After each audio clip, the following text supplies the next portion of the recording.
देखिए क्या है देखो मैं क्या हूँ, वो डंके के चोट पे हूँ। खराब बानी की अच्छा बानी,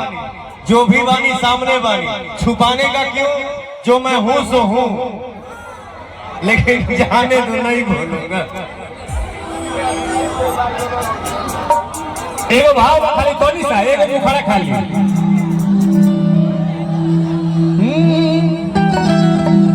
सेवा करे आई तहर बेटा कि अरे सेवा करे आई तहर बेटा तब भाई हो अरे भाई हो कि भाई हो बना लो अपन बेटा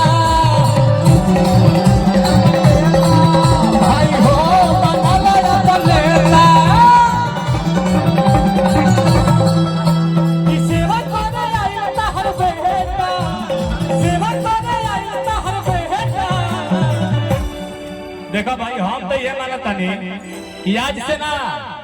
आप सबके सेवा हमारे दिल को होता ही कि बड़का भैया जब जन्म लेला के बाद मात्र 11 साल का रहनी तब से वो सबके सेवा शुरू कर दिल बनी का अच्छा अच्छा गाना गा के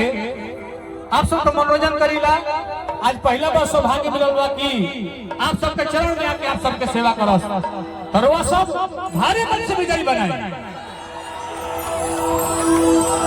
एक हो गाना ना आवे दशहरा होली में यहाँ के तो बुझाई त्योहार से ना हो गई बा तो हमने के तो सुना नहीं जा, प्यार करने नहीं जा कि अरे सेवा करे आई तहर बेटा, सेवा करे आई तहर बेटा भाई हो बना लो अपन बेटा, भाई हो बना लो अपन बेटा।